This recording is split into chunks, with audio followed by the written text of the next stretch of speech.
Selamat pagi anak-anak. Kita akan merenungkan firman Tuhan dari buku Renungan Pagi Anak. Identitas. Hari ini tanggal 2 April, judul renungan kita meneruskan opor.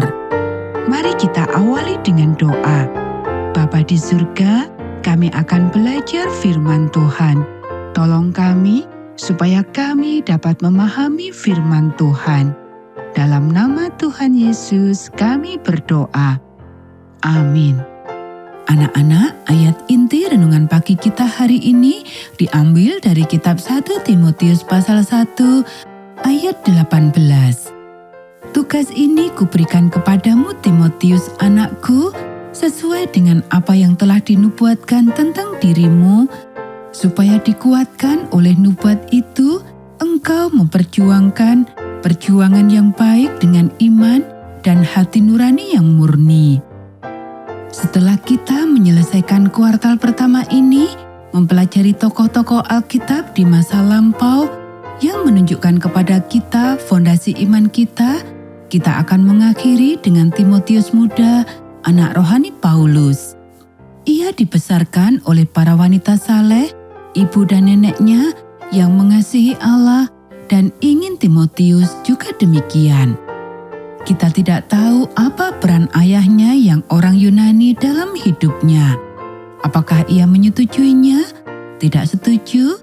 Apakah ia bersikap jauh, mengasihi? Sangat mungkin bahwa salah satu hal yang paling dibutuhkan Timotius adalah figur ayah yang penuh kasih. Bagaimanapun, dia menemukannya dalam diri Rasul Paulus.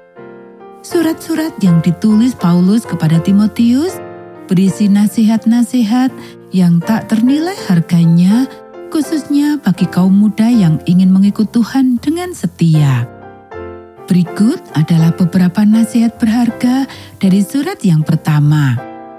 Inti dari apa yang kami dorong adalah kasih. Kasih yang tidak terkontaminasi oleh kepentingan pribadi dan iman yang palsu, kehidupan yang terbuka bagi Allah. Kita bisa baca dalam 1 Timotius pasal 1 ayat 5. Hal pertama yang saya ingin Anda lakukan adalah berdoa. Berdoalah dengan segala cara yang Anda tahu untuk semua orang yang Anda kenal. Berdoalah terutama untuk para penguasa dan pemerintah agar memerintah dengan baik sehingga kita dapat dengan tenang melakukan urusan kita untuk hidup sederhana dalam perenungan yang rendah hati. Inilah cara hidup yang dikehendaki oleh Juru Selamat kita, Allah. Kita bisa baca dalam 1 Timotius pasal 2 ayat 1-3. Jauhi cerita-cerita konyol yang dibungkus dengan agama.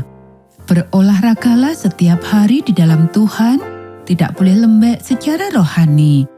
Olahraga di gimnasium memang berguna, tetapi kehidupan yang disiplin di dalam Tuhan jauh lebih berguna, membuat Anda bugar hari ini dan selamanya. Kita bisa baca dalam 1 Timotius pasal 4 ayat 7 dan 8. Akhirnya, ketika kita bersiap untuk meninggalkan kisah-kisah Alkitab dan beralih kepada pelajaran dari kehidupan para perintis di zaman yang lebih baru, biarlah berkat dari Paulus ini menjadi berkat Tuhan bagi Anda. Hai Timotius, peliharalah apa yang telah dipercayakan kepadamu. Hindarilah omongan yang kosong dan yang tidak suci dan pertentangan-pertentangan yang berasal dari apa yang disebut pengetahuan. Karena ada beberapa orang yang mengajarkannya dan dengan demikian telah menyimpang dari iman. Kasih karunia menyertai kamu. 1 Timotius pasal 6 ayat 20 dan 21. Anak-anak, demikianlah renungan pagi kita hari ini. Mari kita akhiri dengan doa. Roh Kudus, api Allah, orang-orang dewasa yang lebih tua yang telah kami andalkan sepanjang hidup kami sedang dalam proses meneruskan opor kepada kami. Kadang-kadang saya merasa sama sekali tidak mampu.